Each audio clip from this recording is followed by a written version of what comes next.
Paano kung magising ka isang araw na hindi mo nakontrolado ang sarili mong katawan?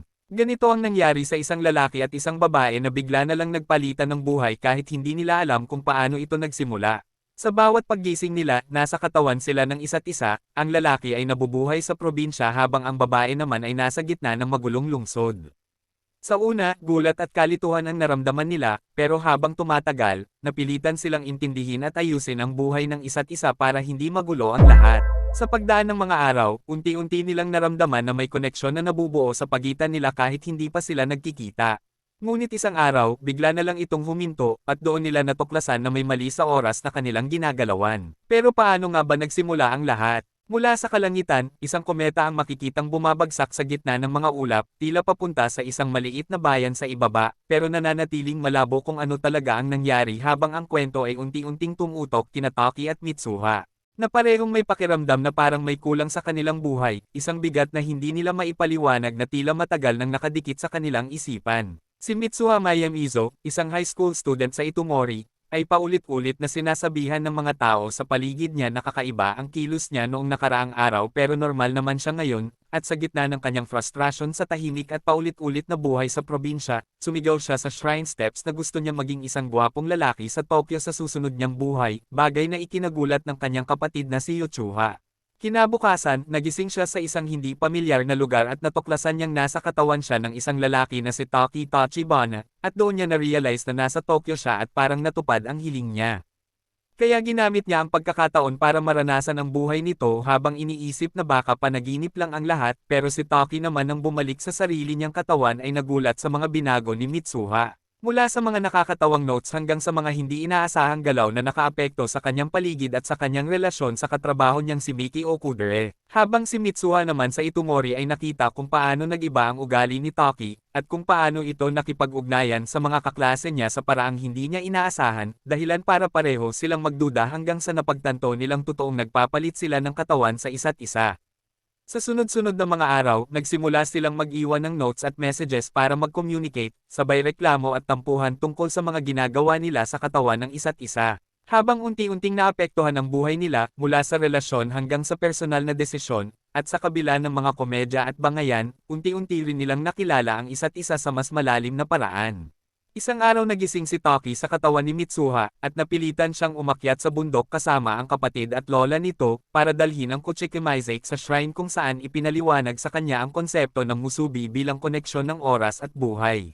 Sa gitna ng katahimikan ng bundok at tanawin ng buong Itomori, naramdaman niya ang bigat ng koneksyon nila ni Mitsuha habang unti-unting nagkakaroon ng mas malinaw na dahilan kung bakit nagkakaganito ang kanilang buhay. Muling nagising si Taki sa kanyang sariling katawan at agad niyang natuklasan na si Mitsuha ang nag-set up ng date nila ni Miki na hindi niya handang harapin. Kaya naging awkward ang buong lakad at sunod-sunod ang pagkakamali. Bumisita sila sa isang nostalgia exhibit kung saan napukaw ang atensyon ni Taki sa mga larawan ng Itomori sa Hida section. Para bang may koneksyon iyon sa mga alaalang hindi niya maabot. Sa gitna ng date, napansin ni Miki na tila may nagbago na kay Taki at may iba na itong gusto. Pinabulaanan niya ito, pero lalo lang itong nagdulot ng hinala. Paulit-ulit niyang sinubukang tawagan si Mitsuha habang nakatingin sa langit umaasang makikita ang comet pero walang sagot. Sa kabilang banda si Mitsuha ay nasa araw ng festival ng kanilang bayan, ang araw na sinasabing makikita ng malinaw ang comet. Nagulat ang kanyang mga kaibigan sa ginupit niyang buhok pero ipinagwalang bahala niya ito at dinala sila sa lugar na sinabi ni Taki para panoorin ang langit. Doon, nakita niya ang comet na nahati sa dalawa. Nanatili siyang tulala sa gulat at katahimikan.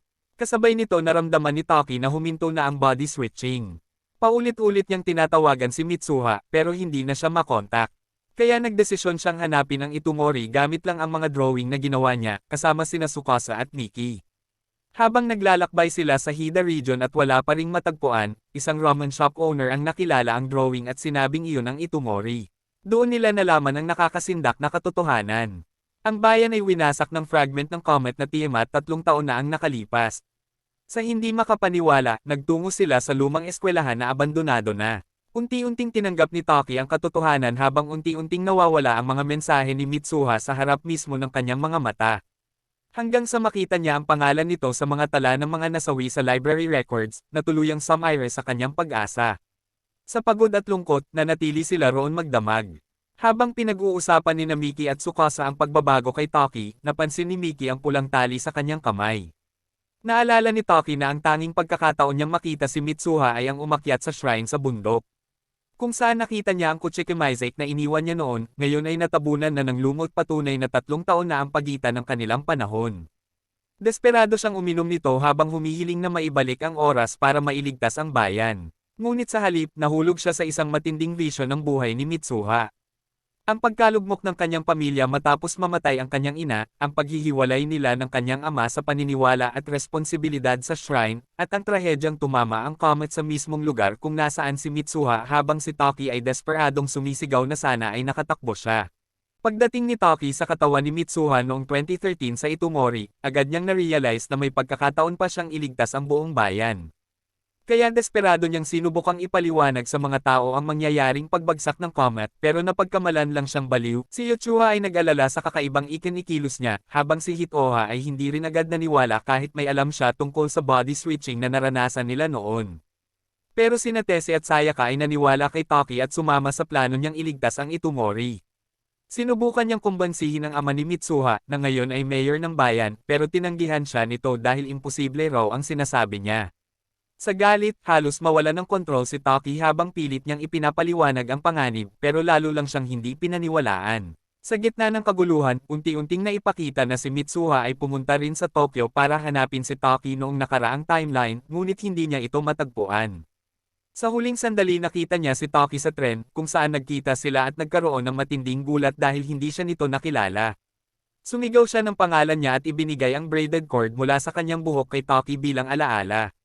Dahil dito, napagtanto ni Toki na kung siya ang nasa katawan ni Mitsuha, si Mitsuha naman ay nasa katawan niya sa ibang panahon. Kaya tumakbo siya pabalik sa bundok, habang sabay namang nagising si Mitsuha sa katawan ni Toki noong 2016 at natuklasan niya matagal na palang nangyari ang pagbagsak ng comet at wala na ang Itumori, na nagdulot ng matinding takot at pagkabigla sa kanya. Sa summit ng bundok, nagkatagpo sila sa gitna ng Kaitware-doki o twilight kung saan parang nagiging manipis ang pagitan ng kanilang panahon. Kahit hindi nila ganap na makita ang isa't isa, ramdam nila ang presensya ng bawat isa hanggang sa tuluyan silang muling bumalik sa kani-kanilang katawan. Sa sandaling iyon, nagkaroon sila ng maikling muling pagkikita at tawanan kahit may hiya at gulat pa si Mitsuha dahil sa nangyari sa Kuchikimizake. Pero agad nilang na-realize na mawawala na naman ang oras at alaala nila sa isa't isa.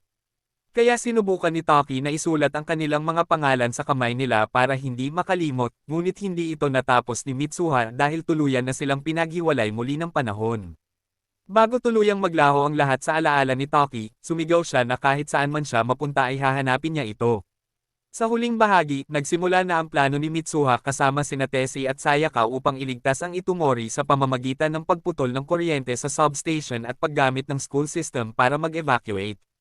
Ngunit nahirapan silang makumbinsi ang mga nasa City Hall hanggang sa unti-unting nagbago ang sitwasyon dahil sa paparating na pagkapira-piraso ng comet na Tiamat na nagdulot ng matinding kaguluhan sa buong bayan. Habang patuloy na tumatakbo si Mitsuha papunta sa City Hall, paulit-ulit niyang binabanggit ang pangalan ni Toki. Pilit niyang sinasabi sa sarili na hindi niya ito makakalimutan. Pero gaya ng nangyari kay Toki, unti-unti rin itong naglalaho sa kanyang alaala. Hanggang sa tuluyan niya itong makalimutan pagkatapos ng ilang ulit dahilan para mapuno siya ng lungkot at matamba sa daan. Sa gitna ng pag-iyak at pagod, naalala niya ang isinulat ni Toki sa kanyang kamay. Akala niya ay pangalan nito ang nakasulat pero I love you pala iyon. Kahit hindi na niya maalala ang pangalan nito, tumuloy pa rin siya sa City Hall na may bagong lakas ng loob. Doon niya hinarap ang kanyang ama at ipinaglaban ang planong pagliligtas sa bayan. Sa huli, nauwi ito sa matagumpay na evacuation kung saan nailigtas ang buong Itumori bago tuluyang tumama at sumabog ang fragment ng comet na nagwasak sa buong lugar. Pagkalipas ng ilang taon, lumabas sa mga balita at anibersaryo ng pangyayari na nakaligtas ang lahat dahil sa evacuation drill na pinilit ipatupad ni Mitsuha kasama sina Tese at Sayaka. Ngunit dahil wala silang maalala tungkol sa body switching, naging palaisipan at alamat na lamang ang buong insidente sa mga tao. Samantala, si Toki ay lumaki, nagtapos sa unibersidad, at nagsimulang maghanap ng trabaho. Pero patuloy pa rin niyang nararamdaman na may kulang sa kanya na hindi niya maipaliwanag. Dahil dito, naaakit siya sa mga bagay na konektado sa Itumori at nakararamdam ng kakaibang pamilyaridad sa mga taong minsan niyang nakilala nang nasa katawan siya ni Mitsuha. Hanggang sa isang araw, nag-cruise muli ang landas nila ni Mitsuha sa Tokyo. Sandali silang nagkatinginan mula sa magkaibang tren, at pareho nilang naramdaman na may hinahanap silang tao. Bumaba sila at naghanap sa isa't isa hanggang sa magtagpo sila sa hagdanan ng Sugar Shrine. Habang unti-unting bumabalik ang mga damdaming matagal nilang nawala, sandali silang nagkalampasan dahil sa pagkalito. Sa huli, pareho silang nagkatinginan sa gitna ng hagdanan ng Sugar Shrine, habang unti-unting bumabalik ang mga damdaming matagal nang nawala, at sa sandaling iyon, pareho nilang tinanong ang isa't isa. Ano ang pangalan mo? 二人の間通り過ぎた風は